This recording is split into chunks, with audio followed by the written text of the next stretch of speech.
up guys, WWE Fan Talk here. Today I'm bringing you guys one of the last videos of 2019 on this channel. It is my top 10 favorite matches of 2019. So here's my list right here. It's a little out of order. I'm not going to show you guys because that's a spoiler. But I'm going to try my best to keep in order because I made this on my iPhone notes. So I didn't want to have to rearrange everything. I just wrote down a bunch of matches and then wrote them down least to favorite pretty much, or least favorite to favorite, or whatever. But they're my top 10 favorite matches, and I'm excited for them. We're going to start off with number 10.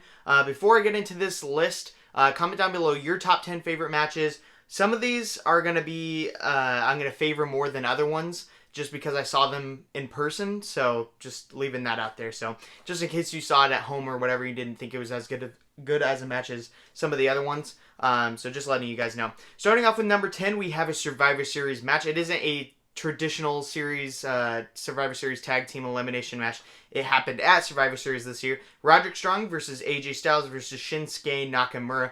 And this match was extra special because it was all the mid-card champions against each other. Roderick Strong, of course, being the NXT North American champion. AJ Styles, at that time, being the United States champion. And Shinsuke Nakamura being the Intercontinental champion. I was super stoked for this match, especially because they just unveiled the brand new Intercontinental Championship the week before this. I didn't know if that was going to play or going to have a role in any of this, if that meant Shinsuke was going to win. But Shinsuke Nakamura, yeah, he was the one that got pinned, so I was pretty bummed and pretty surprised that he was the one that got pinned when the new Intercontinental title was unveiled. So that was kind of weird, but I thought this match was freaking awesome. I loved Roderick Strong, I loved AJ Styles, Shinsuke. They all just combined and just gave this amazing wrestling match. One of my favorites this year. What happened? Oh yeah, Roderick Strong ended up picking up the win in this match. Basically, I don't know if it was like, I mean, I guess it is supremacy since it was all three brands against each other. So Roderick Strong gave the overall win to NXT for this match, being probably considered the best mid-card champion in the WWE or NXT or whatever. So yeah, that was a pretty good match. That was number 10. Let's move on to number 9. Moving on to number 9, we have Chris Jericho versus Kenny Omega at AEW's Double or Nothing 2019. Now, I'm not sure if any of you are AEW fans, but I got to go to the very first AEW show. I know that there was All In and stuff, but that wasn't really like AEW yet. So this was pretty much the first AEW show, Double or Nothing. And it was Chris Jericho versus Kenny Omega. Whoever won this match would go on to the finals to face whoever would win. It was a Rumble earlier in the night for the AEW Championship. So Chris Jericho versus Kenny Omega. They did have a match previous match before this, which took place in New Japan for the United States Championship in Japan. I was super surprised when Chris Jericho won, even though I kind of wanted him to win. Just because I really thought that Kenny Omega was going to be pushed to the top as their top guy, and he would go on to win the AEW title, but he didn't. Chris Jericho ended up picking up the win. I think it was a clean win, if I remember, with his newer finisher with the back elbow thing that he does. If you don't know what I'm talking about, go look up Chris Jericho's new finisher after this video. But this match was freaking awesome. There's so many hardcore moments and so many surprising moments that I had never expected to see in person, and I did. And it was my first time ever seeing Kenny Omega wrestle. I had seen Chris Jericho wrestle before, but this was, I believe, the main event of the night, and it was just such a great match, and I loved it a lot. Chris Jericho is just one of the best in the world and one of the best of all time. Definitely one of the best in this decade, so very cool. But yeah, that is number 9 on my list. Moving on to number 8, we have a Royal Rumble match. This was January. I was actually there in person. Finn Balor versus Brock Lesnar for the Universal Championship. I absolutely loved this match. It was a little bit of David and Goliath. I really thought for a few times in this match that Finn Balor was going to win. He hit a few of his great moves. I think he did a few dives. And he kept, I think, what was he using? He was beating up the abdomen or something like that of Brock, so Brock couldn't suplex him, and I thought that was so cool how Finn couldn't get suplexed because he was beating up Brock's abdomen or something like that, or it might have been his knee. I don't remember, but it was very cool. Balor did have the upper hand. Balor got a lot of offense, and Brock ended up winning after Balor gave him the coup de grace and then made Balor tap out to the Gamora lock. So, I mean, I thought it was a great match. Comment down below if it's in your top 10. I just had to put it in because I got to witness it in person. Such a great pay-per-view, too, by the way. The Royal Rumble 2019 was my all-time favorite pay-per-view for this year, or my favorite pay-per-view for 2019. Such a great pay-per-view. And this is one of the best matches on that pay-per-view. So Finn Balor versus Brock Lesnar at the number 8 spot. Moving on to number 7, we also have a match I did witness in person. This was the day before the Royal Rumble. It was NXT TakeOver Phoenix. This was a last-minute decision for me to go to this, and we just decided to go like 30 minutes before we got tickets. We went, and it was a phenomenal show. I absolutely loved NXT TakeOver Phoenix. One of my favorite NXT takeovers of all time, not just because I was there in person, just because all the matches were great, and they were just awesome, and me and everybody else that was there was popping the entire time. Every single match was great, nothing disappointed, but it was Johnny Gargano versus Ricochet for the NXT North American title, and this pretty much solidified Johnny Gargano being a heel, because he did end up winning this match pretty dirty. He pulled up the mats, and then there was the concrete, and he DDT'd Ricochet into it. I believe that's how it ended. Then threw it back in, then and won. But it was just a great match, because at this time, Ricochet to me seemed very invincible and unbeatable as the NXT North American champion. And I'm like, there's no way that Johnny Gargano is going to win, and he did as a heel, and it was great, and I absolutely loved it. Another thing that was great about Johnny Gargano becoming NXT North American champion is, while it did seem he enjoyed being champion, there was always this thing where it didn't seem like enough for him. And when he teamed up with Ciampa, he always kind of looked over at the NXT Championship while he was holding the North American. So that eventually led up to him winning the title, eventually later in the year. But just this match was such an amazing match. 10 stars for me. I absolutely loved this match. A bunch of great high spots, and just these guys working together, they have great chemistry, and it was just a good match. So yeah, that's number 7. Moving to number 6, this is not so much a great match, more so just a great moment. Kofi Kingston versus Daniel Bryan for the WWE Championship at WrestleMania 35. So it's Kofi Kingston, the Ultimate Babyface. Not even supposed to happen at the Elimination Chamber. It was originally supposed to be Ali who was going to get that spot and that huge push against Daniel Bryan. But he did get injured. I believe he injured his eye. Randy Orton injured his eye. And then he got replaced by Kofi. And then Kofi got that spot. And then everybody popped for Kofi. And then they moved forward with this Kofi Mania storyline. And I think it was such a good decision, because Kofi Kingston, I never thought he was going to win the WWE Championship, but he did. And this is probably the only time he's going to win the title. But it was great just because Daniel Bryan was in the match, and he's my all-time favorite wrestler, and he was a heel, and he was against Kofi. And I just thought it was great. It made the match so much better. Daniel Bryan had the Hemp Championship. There was always the question in this match, like, if Kofi's going to win, then is he going to hold the Hemp Championship, or is he going to have the new championship, new design? What's going to happen? But everybody knew Kofi was going to win this. Like, he had to win it, just like, or the fans were going to riot. And he did win it. It was great. And they chucked the freaking Hemp Championship, the New Day did, and they unveiled the original WWE Championship. I'm sure it was a newer design. Like, I know it's the same exact design, but it was a newer belt, had a newer strap and all that, and had Kofi's side plates on it. And just the celebration was great. Kofi's kids, all of the New Day were in there. Xavier Woods, everybody was so pumped, so excited, and that's all that mattered. I mean, the match, I don't even remember like anything great from that match. It was just Kofi winning the title that was great. So I don't know if that defeats the purpose, or it breaks the rules or something for my top 10 favorite matches, but you know, it's about the moments too that matter. But yeah, Kofi Kingston winning the WWE Championship against Daniel Bryan at WrestleMania 35 is number 6 on my list. Moving on to the top 5 favorite matches of 2019. We're down to the bottom 5. We have, I know a lot of you probably don't even watch NXT, but this is NXT UK, so I don't even know if you guys know what this is, but Tyler Bate versus Walter for the NXT United Kingdom Championship. And before this, I hadn't even seen an NXT UK pay-per-view at all, and TakeOver.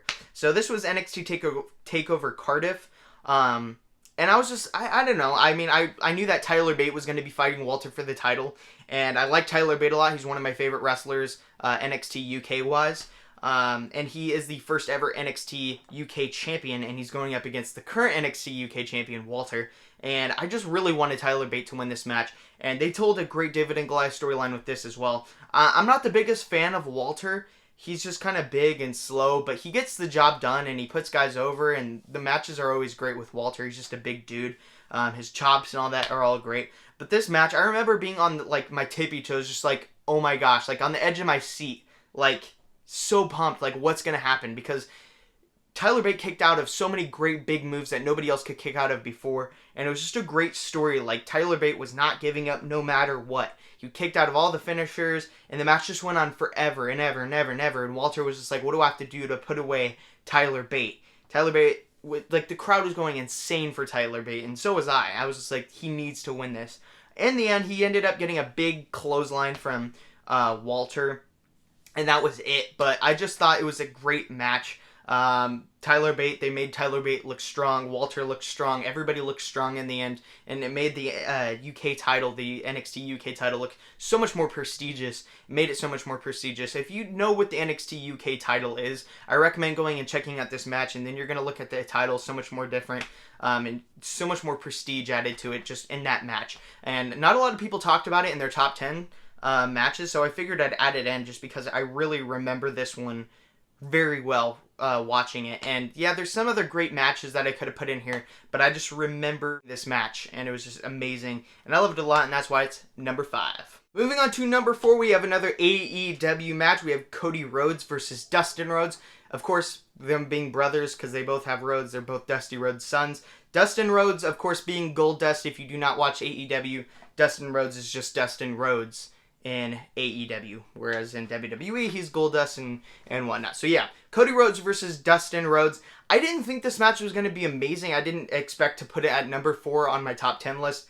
But when I did get to witness it live, it was just amazing. There was blood. They were kicking out of each other's finishers. Just the storyline was great. There was just so much heat, so much going into this feud between the two brothers. And like, the feud was almost, it was like the finishing to their feud. It was great and it was just solidified.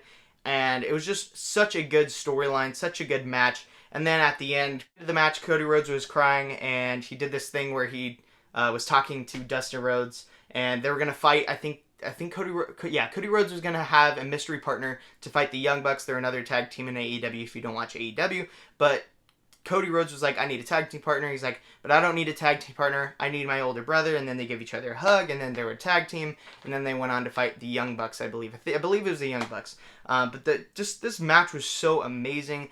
The blood, just everything about it, so much emotion. It was great. And I remember the crowd being on fire for this match, as was I. And that was definitely the best match of Double or Nothing 2019. And that's why it's at number 4 of my top 10 list. At number 3, we have Seth Rollins versus Brock Lesnar for the Universal Championship at SummerSlam this year. I loved this match a lot. I liked it a whole lot more than the WrestleMania one, even though I did enjoy the WrestleMania one with the, it was short and all that, but it was still a good match, and it was awesome to see Seth Rollins win the Universal title for the first time. But in this match, Seth Rollins would regain the Universal Championship against Brock Lesnar, and I liked this storyline a lot between Brock and Seth just because it seemed like Brock was unbeatable.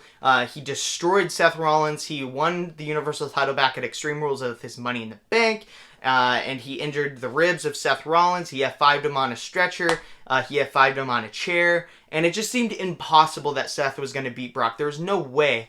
And the entire match, Seth was like doing backflips out of suplexes and stuff, and he would eventually go to Suplex City and get beat up by Brock. And then there was one point where he was taped up around his ribs, and Brock would take the tape and swing him around, and it was just like a thin line of tape, and it looked like so painful. He was just swinging Seth Rollins around. But that was a pretty cool moment in the match. My favorite moment, of course, being the finish when Brock has Seth on his shoulders. He goes for the F5. Seth counters with a super kick, curb stomp, 1, 2, 3. I went insane. I know I don't usually go insane with matches and stuff. Like, it's rare that I go insane with matches. But I went pretty insane with this match, having Seth Rollins win back the Universal Championship. That was just an epic moment.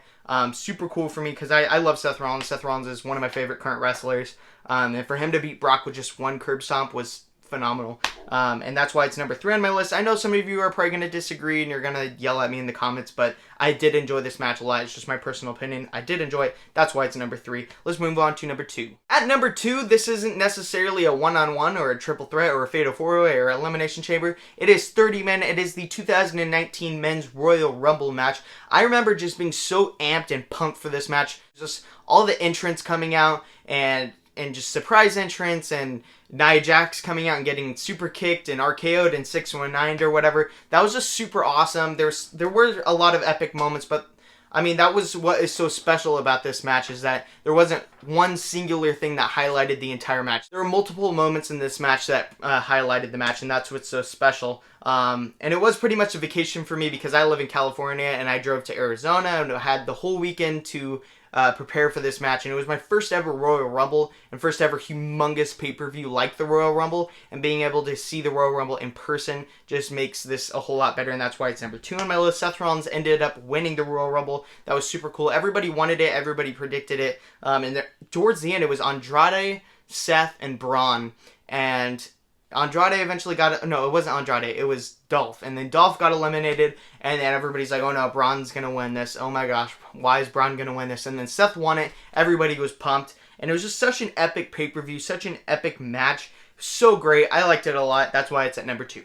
And moving on to number 1, this is NXT New York, or NXT TakeOver New York, I think that's what it was called. Johnny Gargano versus Adam Cole for the vacant NXT Championship. It's like the first 10 minutes of it. I went back and eventually watched it, but I first missed the first 10 minutes of it, and then the match just kept getting better and better and better and better. I'm like, this match is freaking insane. They each scored a pinfall. It was a best 2 out of 3 falls, I believe. And each fall was just freaking awesome. And then it came down to the last fall. Each man had a point, and whoever got the second point or the third point would win the entire match and become NXT champion. And it just didn't seem like people wanted Johnny Gargano to win in the beginning, just because it was supposed to be Tommaso Ciampa versus Johnny Gargano at NXT New York, but then Ciampa had to relinquish the title, blah, blah, blah, blah, blah. But it just didn't seem like anybody wanted Gargano to win. Everybody wanted Adam Cole to win. And by the end of the match, by the end of this match, everybody wanted Johnny Gargano to win. So it's great how that transformed, the storyline and the story that Adam Cole and Johnny Gargano were telling. With the Undisputed Era coming out towards the end, and then Johnny Gargano taking them all out, and then getting back in the ring, Adam Cole hitting the Panama Sunrise, and then hitting his finisher. 1, 2, he kicks out. I remember jumping out of the seat, just like, what the heck just happened? And he's just I don't know, it's so hard to describe. You need to go watch this match if you have the WWE Network. It is my favorite match of 2019. And I know that Adam Cole and Johnny Gargano did fight 2 more times. I believe there was another, it was like a 3 stages of hell, and then there was a regular one. But in my opinion, this was the better out of the 3 matches. It was just an epic emotional moment for Johnny Gargano, and eventually making Adam Cole tap out. Just amazing match. I know I'm scrambling with my words. It was just such an exciting match, and I definitely recommend checking it out. Those are my top 10 favorite matches of this year, 2019. We're moving on to 2020. Hopefully 2020 brings a great year of wrestling, as 2019 did. 2019 has just been an epic year for WWE, AEW, all wrestling in general. So if you haven't already, I recommend checking out AEW. I recommend checking out all these matches, WWE. Just phenomenal top 10 list in my opinion, and leave your top 10 list in the comments down below. I'll check them out. I'll be commenting. I'll be responding. Thanks for watching, guys. WWE Fan Talk Show.